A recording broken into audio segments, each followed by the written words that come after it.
Satu kampung itu sudah tidak ada kumandan aja, tidak ada kalimat zikir, tidak ada lagi yang sholat di kampung itu. Siap-siap untuk menerima. Tidak semua dikasih umur yang panjang. Malam hari ini Allah masih memberikan kita kesempatan, itu nggak bisa diminta. Ampuni setiap kebohongan yang telah kami ucapkan. Ampuni seandainya mulut ini melukai ibu bapak kami. Ampuni jikalau dari mulut ini banyak orang yang tersakiti. Jadikan mulut ini mulut yang jauh dari berkata dusta. Banjir bandang, gempa bumi, tiada hentinya. Itu yang terlihat, yang di luar diri kita. Tapi ada hukuman Allah yang selama ini tidak kita sadari, bahwa ketika kita sudah malas untuk beribadah, didatangkan bulan Ramadan yang penuh dengan keberkahan, tapi kita tidak mau beramal ibadah di Ramadan tersebut. Inilah hukuman Allah, karena Allah tidak butuh dengan ibadah kita. Kalau kita sebagai umat Islam yang mengaku beriman kepada Allah, beriman kepada Rasulullah dan hari kiamat, dan kita tidak bergerak dengan ibadah kita, itu artinya Allah sedang menghukum kita. Dan itulah yang tidak kita sadari selama ini. Allahu Akbar, Allahu Akbar, Allahu Akbar, walillahil hamd. Salam dan salawat mari kita hadiahkan kepada baginda Rasulullah Muhammad sallallahu alaihi wasallam. Kiranya kita semua mendapatkan syafaat dari baginda Rasulullah sallallahu alaihi wasallam di dunia ini, lebih-lebih di akhirat kelak. Amin ya rabbal alamin. Tidak lupa khatib sampaikan, khatib berwasiat kepada kita semua, terkhusus buat khatib sendiri.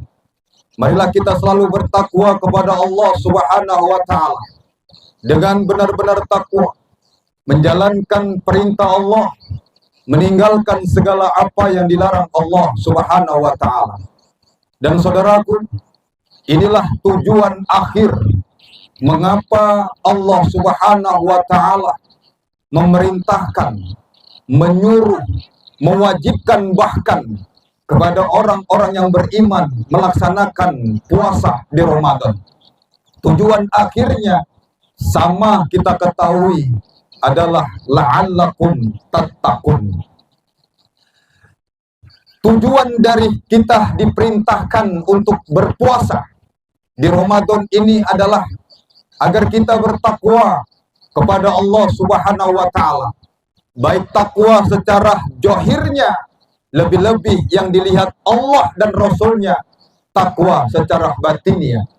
Tidak cukup kita takwa secara zahir, karena takwa itu bukan dilihat dari pakaian imamahnya yang besar. Takwa itu bukan dilihat dari jidatnya yang hitam. Takwa itu bukan dilihat dari jenggotnya yang panjang. Takwa itu bukan dilihat dari gamisnya yang kayak Batman. Tapi takwa itu lebih-lebih yang diperhatikan Allah adalah hati. Berapa banyak hari ini di dalam Ramadan, sadar atau tidak sadar, setelah kita melaksanakan sholat tarawih, berkumpul bersama teman di masjid, berkumpul, bahkan masih memegang Quran, masih tadarus, ataupun setelah selesai tadarus, lisan kita masih sanggup untuk menceritakan saudara kita sendiri. Bahkan masih sanggup di dalam Ramadan, yang kita pikir bulan Ramadan itu hanya siang hari, yang kita pikir Ramadan itu hanya dari sahur, dari imsak, dari azan subuh sampai maghrib, dan malamnya kita berbalas dendam untuk kita bebaskan lisan kita untuk membuka aib saudara kita sendiri. Bahkan na'udzubillah min dzalik, dan kita bahkan berani seorang istri membuka aib suaminya sendiri, seorang suami membuka menceritakan istrinya sendiri kepada orang tuanya, atau seorang anak berani menceritakan kejelekan orang tuanya, mertuanya, anak-anaknya kepada orang lain. Na'udzubillah min dzalik. Inilah kenapa Rasulullah Shallallahu Alaihi Wasallam pernah berpesan kepada kita, saudaraku, berapa banyak orang-orang yang melaksanakan ibadah puasa Ramadan, tetapi hanya mendapatkan lapar, mendapatkan haus, tidak bernilai Ramadannya. Inilah yang didoakan juga oleh malaikat Jibril ketika suatu kisah sebelum Ramadan itu hadir. Baginda Rasulullah SAW mengumpulkan, memanggil para sahabat-sahabat beliau berkumpul. Ketika sudah berkumpul, Rasulullah itu naik di atas mimbar. Ketika naik di atas mimbar tangga pertama, malaikat Jibril datang untuk berdoa. Wahai Rasulullah, kata malaikat Jibril, apabila aku mendoakan ini, tolong aminkan. Apa yang diaminkan oleh malaikat Jibril alaihissalam dan Rasulullah SAW mengaminkan. Yang pertama, pada tangga pertama ketika Rasulullah itu naik di tangga pertama, doa malaikat Jibril alaihissalam, celakalah bagi hamba yang apabila menjumpai bulan Ramadan, tapi bulan Ramadan itu tidak menjadikan seseorang itu terampuni dosanya. Maka Rasulullah SAW mengaminkan, amin. Tuan-tuan guru, saudara-saudaraku, sidang jamaah salat hari raya Idul Fitri yang Allah muliakan. Inilah yang dikhawatirkan oleh baginda Rasulullah SAW kepada umatnya. Tapi kadang umatnya tidak khawatir. Setahun ada 12 bulan.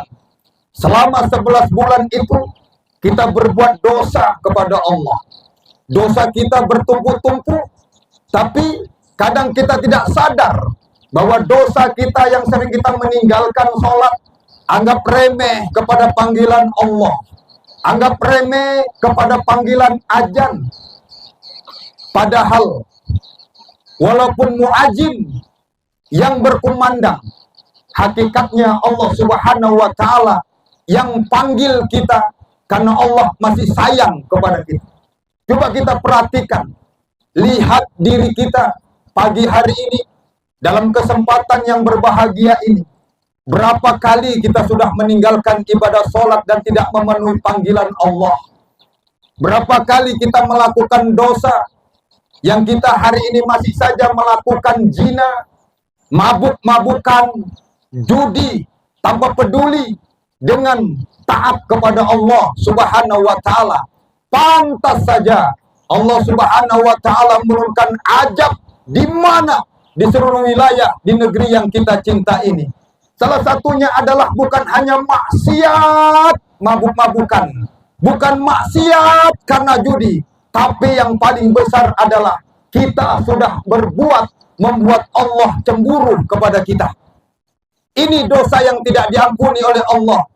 Maka pantas dalam hadis kursi, laut berdoa kepada Allah setiap harinya, bermohon kepada Allah lebih dari 3 kali. Ya Allah, izinkan aku, kata air laut, untuk naik ke daratan menghabisi manusia yang tidak taat kepadamu. Apa kata Allah? Nanti, zuhur nanti mereka pasti datang kepadaku. Ketika zuhur, asar, maghrib, isya kita tidak juga datang menghadap Allah Subhanahu wa Ta'ala. Air laut pun berdoa kepada Allah, ya Allah, izinkan aku untuk naik menghantam manusia-manusia yang durhaka kepada engkau. Akhirnya sampai ketiga kali air laut itu diizinkan oleh Allah Subhanahu wa Ta'ala untuk menghantam, menghabisi manusia. Dan kata Allah, sisakan sebagian supaya yang sebagian itu melihat kehebatan, kebesaran, kekuasaanku, kata Allah kepada air laut. Allahu Akbar, Allahu Akbar, Allahu Akbar, walillahil hamd. Tuan-tuan guru, orang-orang tua kami, saudara-saudara sidang jamaah salat hari raya Idul Fitri yang Allah muliakan. Dalam kesempatan di pagi hari ini, yang dibawa teriknya matahari dari pagi tadi, dari kemarin sore, kita masuk sudah mulai bertakbir kepada Allah Subhanahu wa Ta'ala sampai sebelum kita melaksanakan sholat tadi bersama. Maka takbir, makna itu adalah meninggalkan kesombongan yang ada pada diri kita. kita terlalu sombong selama ini di hadapan Allah, sehingga kita merasa hebat, kita merasa kita yang milik, sehingga kita tidak merasa butuh kepada Allah Subhanahu wa Ta'ala. Padahal saudaraku, kita dilahirkan ke dunia ini karena perjanjian kita kepada Allah. Ingatlah, ketika kita masih di alam ruh, kita menjawab, mengaminkan apa yang ditanya Allah Subhanahu wa Ta'ala kepada ruh Muhammad pada waktu di alam ruh. Apa kata Allah kepada ruh Muhammad? Alastu birabbikum, adakah aku ini Tuhanmu?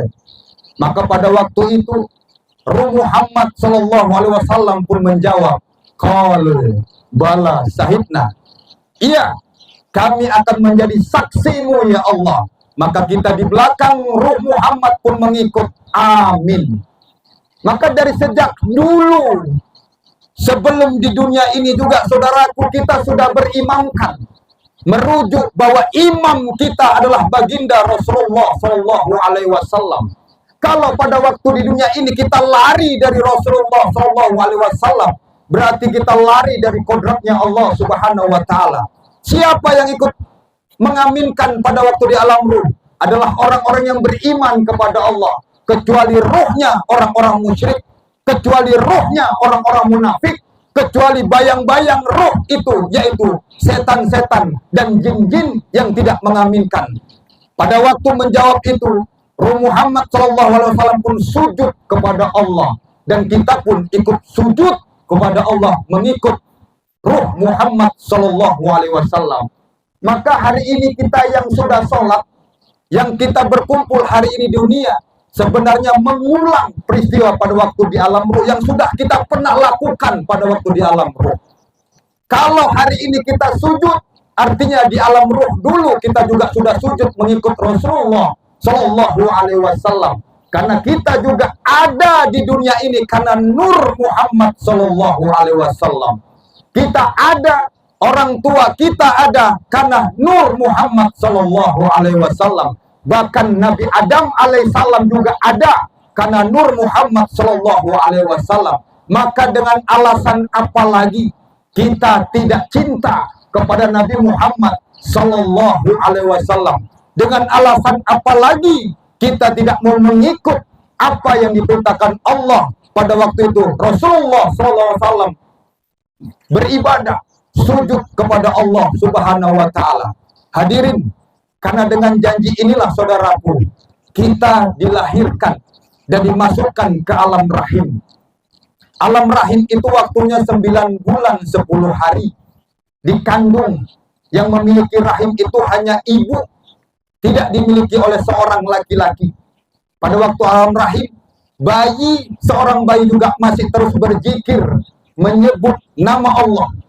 Asyik dia di dalam, asyik dia berzikir kepada Allah Subhanahu wa Ta'ala, menyebut Tuhannya. Tapi bayi yang dalam kandungan itu bernapas tidak dengan napasnya, tapi bayi yang di dalam kandungan itu bernapas dengan nupusnya. Tanapasnya bagian dari unsur nyawa yang Allah berikan kepada kita. Maka ketika bayi itu lahir, menangis, dan ibu kita merasa kesakitan yang amat sangat pedih antara hidup dan mati. Jangan disangka bayi yang baru lahir itu tangisan, bukan tangisan biasa, saudaraku yang Allah muliakan. Yang perlu kita ketahui adalah tangisan bayi yang baru keluar dari rahim seorang ibunya adalah memanggil-manggil Tuhannya. Huwa, huwa, huwa, dia, dia, dia. Kita kecarian karena sudah asik selama 9 bulan 10 hari bersama Tuhannya. Yang asik di dalam kasih sayang yang hakikatnya adalah kasih sayang Allah Subhanahu wa Ta'ala. Maka ketika sudah balik, tanya pada diri kita masing-masing, ingatkah kita punya janji kepada Allah Subhanahu wa Ta'ala? Maka jawabannya adalah tidak ada satupun yang ingat janji kita kepada Allah Subhanahu wa Ta'ala. Bahkan tidak ada satupun yang kita ingat betapa asyiknya, nikmatnya pada waktu di alam roh. Maka pada waktu kita balik sampai sekarang ini, Allah memerintahkan kita, meminta, menagih janji kita. untuk memulangkan qalu bala saidna. Makanya dalam sholat kita mengucapkan inna sholati wa nusuki wa mayahya wa mamati lillahi rabbil alamin. Puncak dari segala kecintaan dan keasikan merasakan nikmat dan hidup itu, karena hidup hakikatnya adalah sholat. Orang yang tidak sholat berarti dia mati. Orang yang tidak sholat artinya dia seperti mayat berjalan. Maka hari ini pantas saja Allah Subhanahu wa Ta'ala menurunkan bencana kepada kita. Bencana itu bukan hanya gunung meletus, saudaraku. Bencana itu bukan hanya air laut naik. Bencana itu bukan hanya saja banjir bandang, gempa bumi, angin puting beliung, kebakaran. Tapi bencana yang ada dalam diri kita. Kita kesusahan, rumitnya ekonomi. Tahun yang lalu kita diserang oleh pandemi. Jangan disalahkan objeknya. Jangan disalahkan pemerintahnya, tapi itu adalah bencana yang Allah turunkan buat kita. Sadarkah kita ketika kita sulit dalam ekonomi saat ini, itu artinya kita sedang ditegur, ditabok, ditampar oleh Allah Subhanahu wa Ta'ala. Justru itu Allah memberikan kesempatan buat kita, saudaraku. Dihadirkannya Ramadan setiap tahun, dan kita diberikan kesempatan Ramadan berjumpa sebulan penuh kita berpuasa. Artinya apa? Karena Ramadan itu adalah tempat kita bertobat kepada Allah. Ramadan itu adalah tempat kasih sayang benar-benar. Maka Jibril itu berpesan celaka. Dalam hadis tersebut bahasa celaka itu ada dua. Yang pertama yang harus kita renungkan, celaka pertama pengertian adalah rusaknya karakter seseorang. Kemudian celaka yang kedua adalah bencinya Allah kepada hamba tersebut.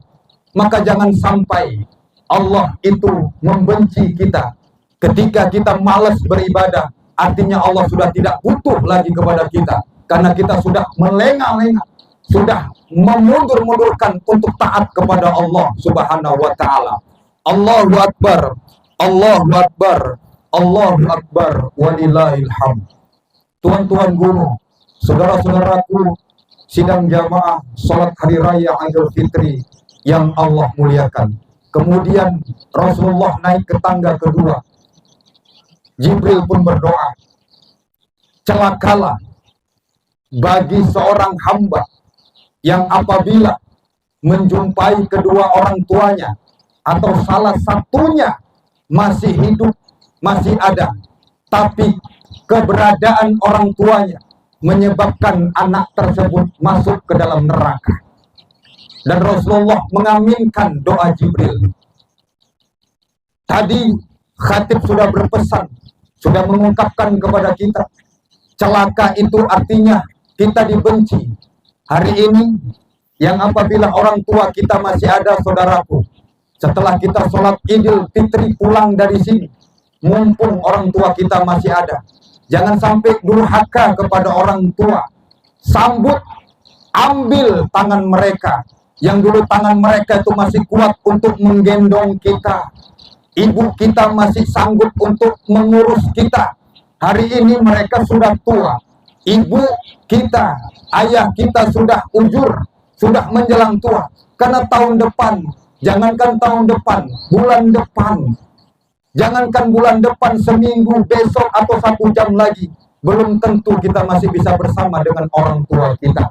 Kalau sempat masih terjangkau, setelah pulangnya pun, bagi orang tua kita yang sudah meninggal, kembali dari sini, silahkan berziarah, berdoa di makam beliau, membersihkan kuburan beliau. Jangan mementingkan kesenangan kita, melancong dari raya, tapi kita tidak peduli dengan makam ziarah kepada orang tua. Kita kadang sibuk, bangga untuk berziarah ke makam wali, ziarah, bangga untuk berziarah ke makam ulama, orang-orang soleh. Tapi kita lupa kepada wali yang tanpa gelar, wali tanpa nama, yaitu orang tua kita sendiri. Kita selama ini bangga kalau sudah bersalaman dengan kiai besar, bangga kalau sudah berfoto dengan ulama, ustadz kondang besar, tapi malu kita berfoto kepada orang tua kita sendiri. Sadarkah kita 9 bulan 10 hari kita di kandungan ibu. Setiap kita yang hadir hari ini adalah pasti anak. Dan tidak setiap kita hari ini orang tua. Tapi wajib bagi kita adalah seorang anak yang hadir kita hari ini. Bayangkan wajah orang tua kita yang hari ini kita masih bersama. Belum tentu tahun depan kita masih bersama orang tua kita. Jangan ada rasa benci. Sehebat apapun dirimu, setinggi apapun sarjanamu, LC-kah dirimu, master pendidikan, kayakah dirimu, punya mobil mewah, jabatan, pangkat, tapi kurang ngajar kepada kedua orang tuanya, itu tidak ada artinya di mata Allah Subhanahu wa Ta'ala.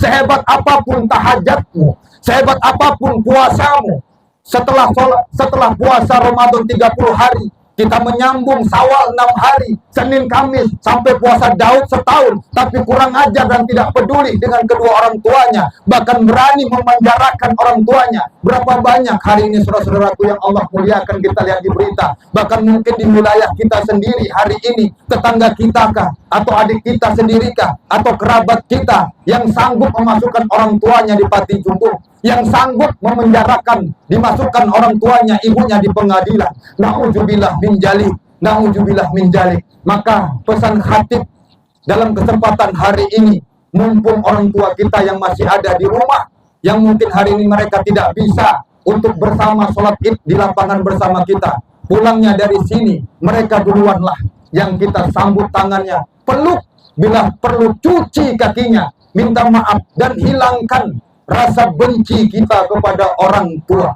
Hilangkan rasa jijik kita kepada orang tua. Kesalahan orang tua 10 saudaraku, tapi kesalahan kita itu 100. Kita dari Kecamatan Beringin ini menggendong, membawa orang tua kita gendong sampai Madinah, sampai Masjidil Haram. Kita gendong tidak naik pesawat, belum tentu bisa membalas kebaikan dan jasa orang tua kita. Belum tentu. Kalau hari ini kita kurang ajar kepada orang tua dan kita punya anak hari ini, jangan harap anak-anak kita juga mau berbuat baik kepada kita. Sunatullah itu akan berjalan. Kalau hari ini kita tidak mau berbakti kepada orang tua, betapa sedihnya ketika ada seorang suami yang selalu rajin sholat, istrinya pakai cadar, tapi tidak peduli dengan orang tuanya di rumah. Dia ngajar di madrasah, sampai ngajar di pesantren, ceramah di mana-mana, tapi dia tidak peduli dengan ibunya yang sudah tua, yang berumur 80 tahun. Na'udzubillah min jalik, na'udzubillah min jalik. Maka jangan lepas.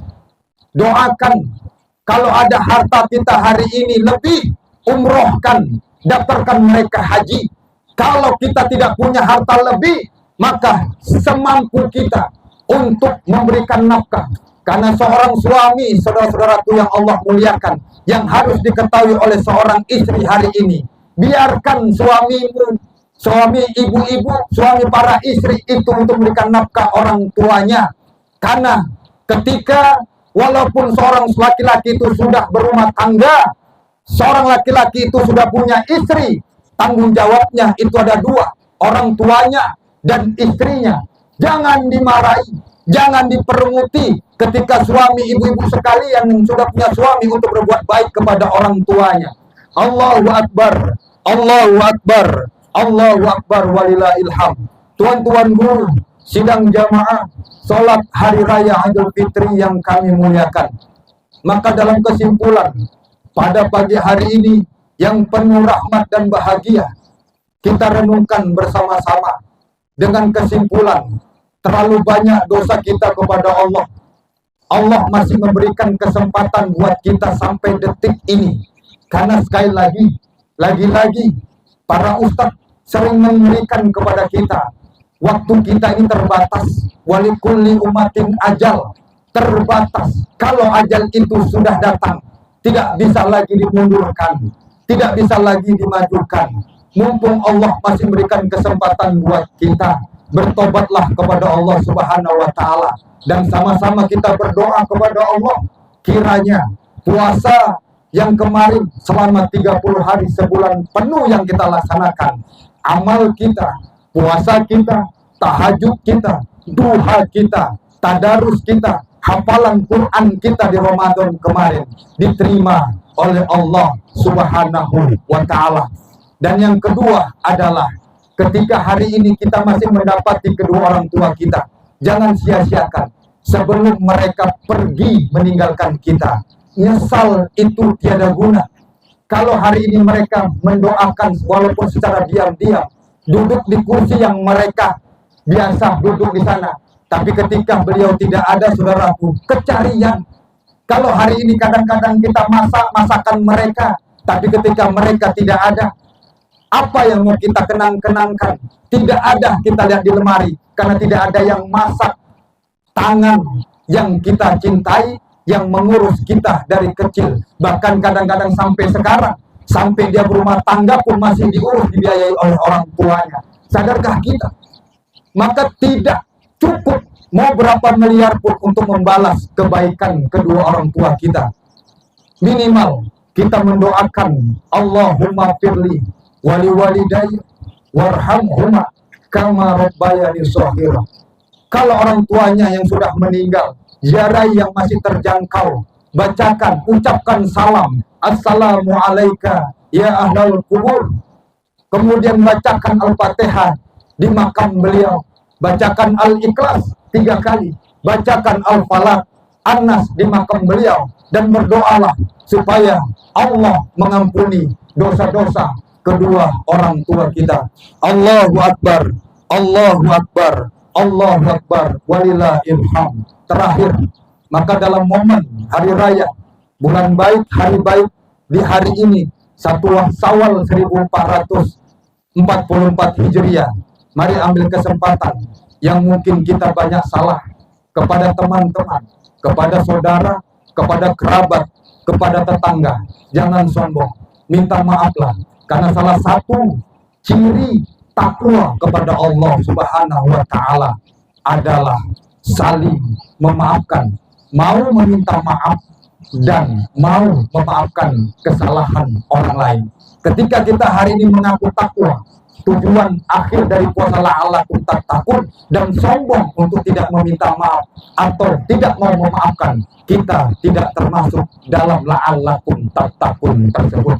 Saling memaafkan itu lebih baik agar kita masuk ke dalam surganya Allah Subhanahu wa Ta'ala. Karena surga itu bukan karena amal ibadah kita bisa masuk ke dalam surganya Allah, tapi karena rahmat.